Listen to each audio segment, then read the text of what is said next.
Bangkok, 3 Thai dissidents went missing in Laos for months. Then, last year, 2 of their bodies turned up on the banks of the Mekong River, their limbs bound and bellies filled with concrete.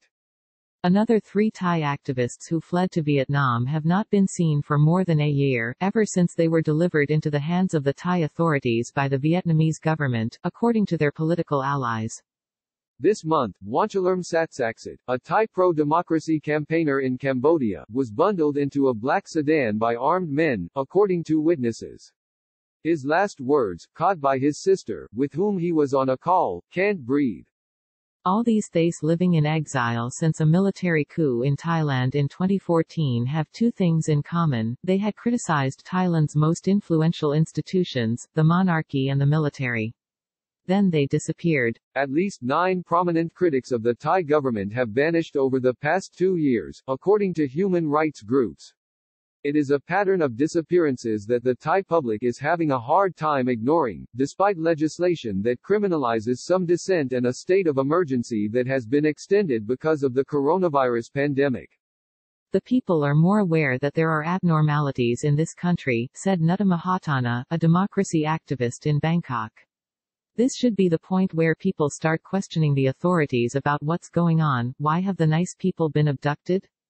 As face mask-wearing crowds gathered across Thailand on Wednesday to commemorate the anniversary of the 1932 revolution that ended absolute monarchy, some people held up pictures of Mr. Wanchalerm.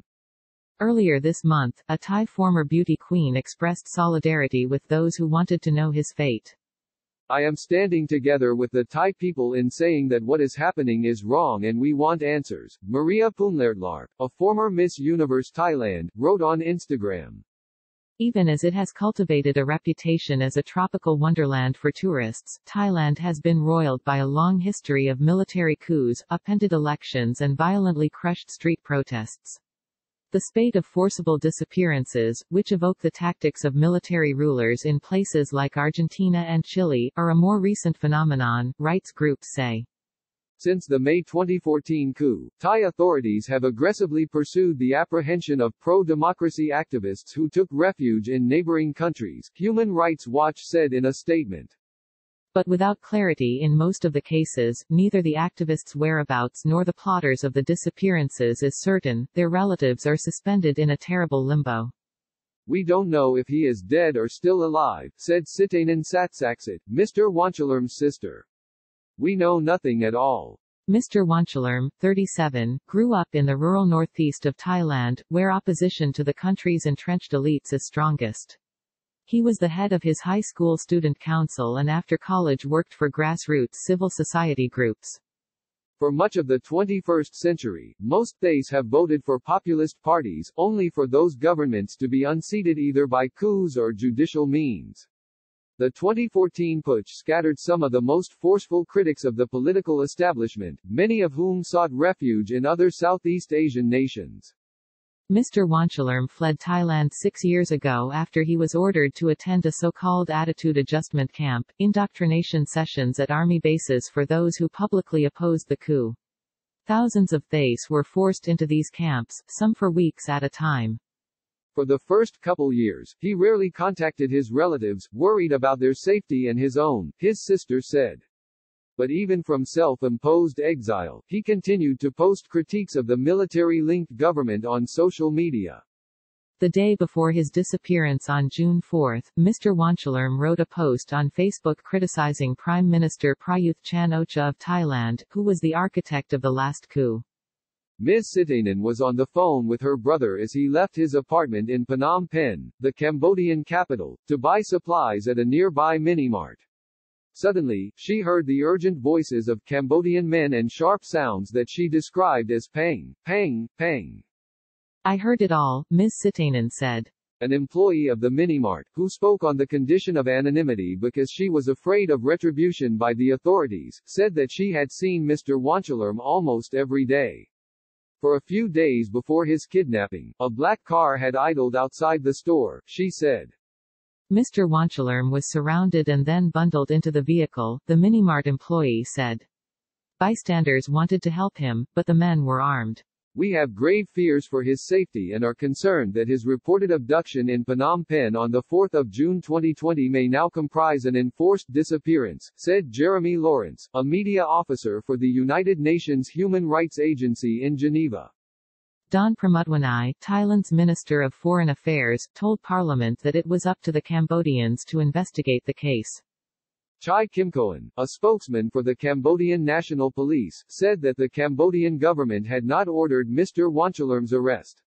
An initial police inquiry found that the Thai exile did not live in the building where his friends and colleagues said he did, Mr. Chai Kimkoan said. The owner of the building stated that he did not know Mr. Wanchalerm. And the license plate of the black car was a fake one, Mr. Chai Kimkoan said. He also noted that Mr. Wanchalerm's visa had expired 3 years ago. "If he lives in Cambodia," he said, "it means it is illegal." Governed by Asia's longest-serving autocrat, Cambodia has crushed its own opposition movement, outlawing political parties and imprisoning activists. Back in Thailand, news of Mr. Wanchalerm's abduction radiated from pro-democracy groups to the broader public.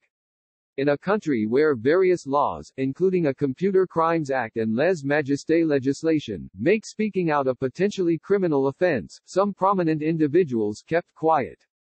Preya Lundberg, a Thai actress and model who is a Goodwill ambassador for the United Nations Refugee Agency, posted on Instagram that the situation is highly sensitive and complicated. "I promote peace and non-political agendas," she wrote, adding that the case was not my fight. The United Nations Refugee Agency in Geneva said that it did not comment on individual cases. But others, like the former Miss Universe Thailand, did express their concern. And opposition lawmakers have renewed an effort to push through a draft law on torture and enforced disappearances. Late last year, the draft was abruptly shelved and officials working on it reassigned. Still, even those campaigning on behalf of Mr. Wanchalerm were measured about their efforts. "There is no progress at all," said Rangsaman Rome, an opposition politician who is on the Parliamentary Committee on Legal Affairs, Justice and Human Rights that handled the draft law on enforced disappearances. The police have not questioned any witnesses or conducted any investigation on the case. Kanya Therawat, the mother of Siam Therawat, one of the activists who disappeared in Vietnam last year, has written letter after letter to the Thai police, the Thai government and the Vietnamese authorities, all to no avail. "Everybody gives a similar answer, that there's no evidence," she said. "I still don't know where to look, but I'll keep looking. I still miss him every single day," Ms. Kanya said of her son, who fled Thailand after he received a summons for insulting the monarchy. In Bangkok, Ms. Sitanan, Mr. Wanchalerm's sister, said she was vigilant about strangers who might be loitering near her home. She makes sure not to go out alone. Over the past 2 years, around a dozen Thai activists in the country have been beaten up by mysterious attackers. Her family, Ms. Sitanan said, has held off on conducting funeral services for Mr. Wanchalerm. "Our hope is very thin," she said. "But if there is nothing to confirm that he is dead, we, the family, think there is still a chance." Muktida Suhartono contributed reporting from Bangkok, and Sun Naran from Phnom Penh, Cambodia.